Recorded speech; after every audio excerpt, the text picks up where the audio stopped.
성경 말씀은 마태복음 7장 16절부터 읽어드립니다. 그의 열매로 그들을 알지니 가시나무에서 포도를 또는 엉겅퀴에서 무화과를 따겠느냐.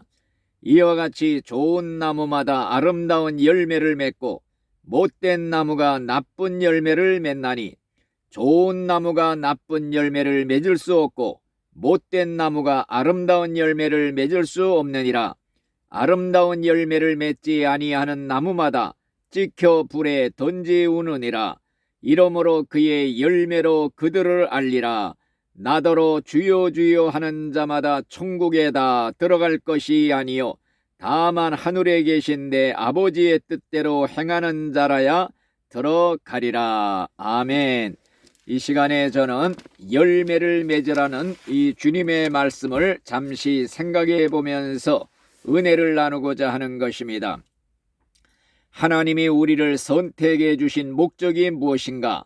우리를 구원해 주신 목적이 무엇인가 할 때 열매를 맺게 하기 위함이다 그랬습니다. 나의 존재의 목적, 열매를 맺는 것입니다. 내가 너희를 택하여 세웠나니 이는 너희로 하여금 열매를 맺게 하기 위함이라. 이런 말씀을 했습니다. 고린도후서 9장 10절에도 보면은 우리로 하나님을 위하여 열매를 맺게 하려 함이라. 이런 말씀이 있습니다. 요한복음 15장 8절에도 너희가 과실을 많이 맺으면 내 아버지께서 영광을 받을 것이요. 이런 말씀도 있습니다. 그러므로서 열매를 맺지 못하는 것 자체가 죄가 된다는 것입니다. 열매 맺지 못하는 나무에 대해서는 쓸데없는 존재라, 땅만 허비하는 존재라, 이런 책망을 받고 찍어버리라 하는 무서운 경고를 받은 것입니다. 과연 하나님은 우리에게 열매를 요구하십니다. 열매에는 오직 좋은 열매와 나쁜 열매 두 종류만 있을 뿐입니다. 좋은 나무가 좋은 열매를 맺고 나쁜 나무는 나쁜 열매를 맺느니라 그랬습니다. 그러면서 포도나무에서 엉겅퀴를 맺을 수 없고 가시나무에서 무화과 열매를 맺을 수 없느니라. 그렇기 때문에 열매라는 것은 속일 수가 없습니다. 나무는 그 열매를 보아서 알 수 있다 그랬습니다. 그러면서 예수님이 하신 말씀 중에 너희가 악하니 어떻게 선한 말을 할 수가 있겠느냐. 악한 사람은 그 마음에 쌓은 악에서 입을 열 때마다 악한 말을 꺼내서 사용한다는 것입니다. 선한 자는 그 마음에 쌓은 선에서 선한 말이 흘러나온다는 것입니다. 그렇기 때문에 샘이 더러우면 더러운 물이 흘러나올 수밖에 없습니다. 그러므로서 마음을 먼저 깨끗이 하라는 말씀, 좋은 나무가 되라는 말씀입니다. 좋은 나무가 되어야 좋은 열매를 맺을 수가 있는 것입니다. 샘을 깨끗이 해야 하듯이 마음을 깨끗이 해야 됩니다. 좋은 열매를 맺으려면 좋은 나무가 되어야 되는 것입니다.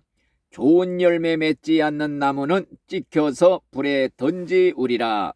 그러면 좋은 나무인지 나쁜 나무인지 어떻게 알 수가 있는가? 열매를 보면은 알 수가 있다 그랬습니다.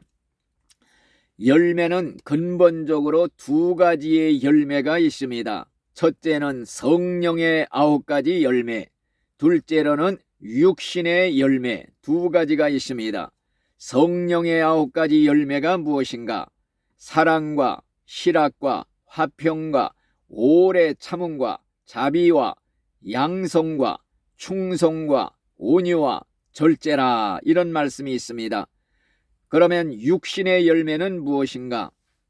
육신의 열매는 음행과 더러운 것, 호색, 우상숭배, 술수, 원수 맺는 것, 분쟁, 시기, 분냄, 당짓는 것, 불리함, 이단, 투기, 술취함, 방탕 등이니 이런 일을 행하는 자는 하나님의 나라를 유업으로 받지 못하리라. 다시 말하면 지옥 가는 죄가 바로 육신의 열매를 맺는 이런 죄가 된다는 것입니다.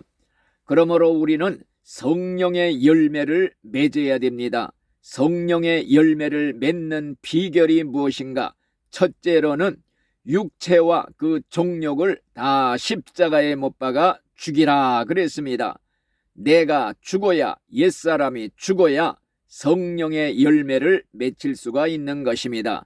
나의 혈기, 욕심, 시기, 모든 자존심 몽땅 십자가에 못 박아 완전히 죽여야 된다는 것입니다. 둘째로는 성령으로 행하라, 성령 충만한 생활을 하라 하는 말씀입니다. 성령 충만은 곧 말씀 충만을 말합니다. 말씀 계명에 충만해서 말씀대로 살아 바치는 것입니다. 성령 충만은 바로 예수로 충만한 것입니다. 예수 안에서 예수님과 연합이 되어서 예수님과 접붙임되어서 말하는 것, 생각하는 것, 행동하는 것, 예수 안에서 말씀 계명 따라 살아가는 것, 이것이 바로 성령 충만한 생활이 되어지는 것입니다. 그렇기 때문에 우리는 성령의 9가지 열매를 맺어야 됩니다. 생활의 열매를 맺어야 됩니다. 성품의 열매를 맺어야 되는 것입니다. 예수님을 닮아가는 이러한 성품의 열매를 맺어야 됩니다. 그런데 반대로 믿으면 믿을수록 성질이 사납고 교만하고 포악하고 온갖 혈기 부리고 신경질 낸다면은 이것은 바로 예수님의 성품과는 근본적으로 반대가 되는 것입니다. 결론적으로 하나님의 집에서 심판을 시작할 때가 되었다, 이런 말씀이 있습니다. 먼저 교회 신자들부터 심판을 받게 될 것입니다. 의인이 간신히 구원을 받으면 경건치 않은 사람, 죄인들이 설 자리가 없다 하는 이런 말씀도 있는 것입니다. 그러므로 우리는 열매를 맺되 좋은 열매를 맺는 삶에서 열매를 나타내야 됩니다. 보여줄 수 있는 믿음이 되어야 됩니다. 과연 말과 행실의 열매로 내 믿음을 증명할 수 있는 그런 믿음이 되어야 됩니다. 따라서 열매 없는 자가 되면은 결국에는 쫓겨나게 되는 것입니다. 불법으로 행하는 자들아 나를 떠나가라. 내가 너희를 도무지 알지 못하노라. 아무쪼록 우리는 두렵고 떨림으로 진정 열매 맺는 생활, 보여줄 수 있는 믿음, 남에게까지 정말 증명할 수 있는 생활의 열매 보여줌으로써 주님으로부터 인정받고 주님으로부터 칭찬받는 구원받은 참된 신자들이 되시기를 간절히 바라는 것입니다. 아멘.